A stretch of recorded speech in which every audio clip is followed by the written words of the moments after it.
Welcome to Stu's How-Tos. Today we're going to be reviewing a Hofner Ignition bass with modifications to be as much like Paul McCartney's as I could possibly make it. I do have a little tribute band on the side, so we thought we might as well start with the left-handed model. I'm not left-handed, and neither was the guy who played Paul, but he learned left-handed bass just for our shows.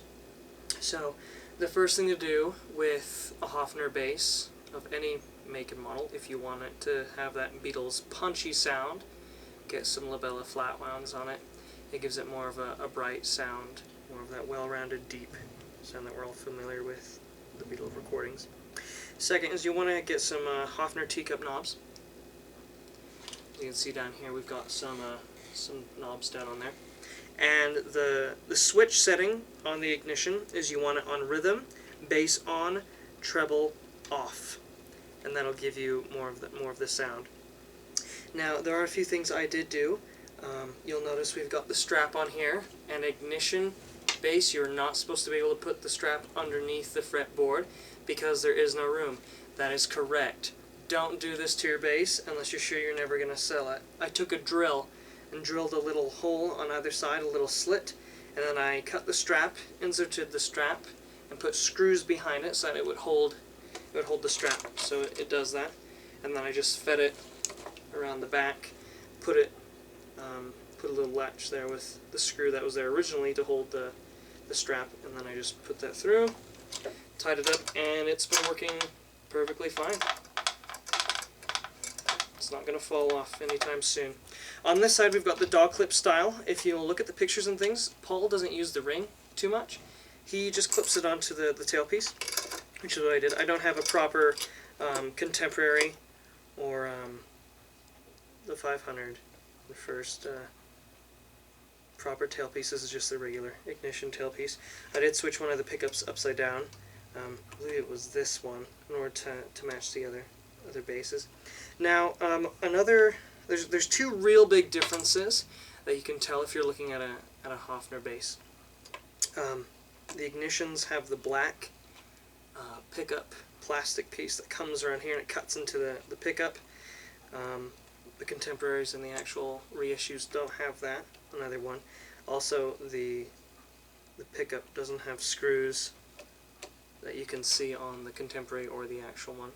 Another thing is that along with the paint job being a bit faded, the real the real Hofner basses, they don't have a white pickguard.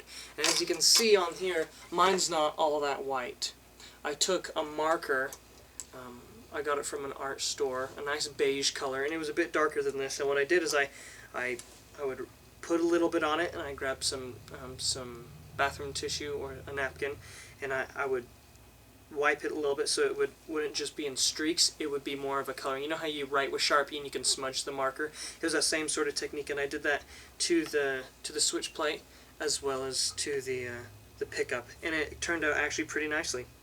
And then I ran some black marker along the edge just because it wasn't flush like the other pickups. Also, I painted the switches. You'll have to take off the bottom and get a paint that's the same color as you would like, and paint that we actually mixed that. I believe I used model paint, but originally I used model paint, but it didn't get to the right color, so we used acrylic, and it is fading a little bit. If you probably took a spray can and you were able to spray gloss the switches a little bit, or maybe even matte them, it'd probably stick on a lot better than this. It's chipping a wee bit. Now up at the top, here's another difference. For the 63, I believe it is, maybe it was a 64, bass that he's got the correct logo, but the cavern bass, the pickup position and the logo is different. Up here when you get an ignition bass, it says High Top BB2 series or something like that. I just took lightly grained, very finely grained sandpaper, and I sanded that down, and then I washed it, and then I spray glossed it so it's back to the way it was. And they're very nice and smooth. It doesn't have that. Also the contemporary and the true Paul McCartney bass, they have a 0 fret. This does not have a 0 fret, but I did paint the nut to have that black strip and the beige on both sides. I haven't yet found the right kind of vinyl and or the paint that will stick to do a white outline along the top of these. And the tuners are the tuners are all right. The tuners are all right, but I think they're supposed to be on the same piece, not individual pieces. I could be mistaken in that. It's been a long time. This is the first guitar that I got and began to modify late last year. So with that in mind, I'm gonna play some riffs for you. Just give you a couple sound tests. Now I'm not left-handed. I mean, I can try, you know, doing the whole.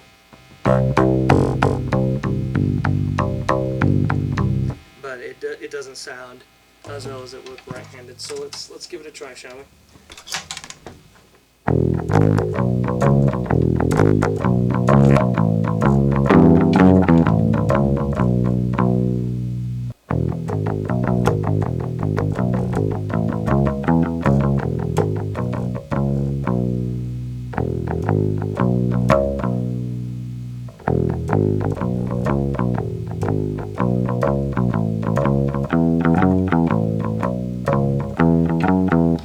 Messing up on that, but as you can tell, it's got a nice sound to it. The flat rounds really do give it that kick, and the switch is in that position. So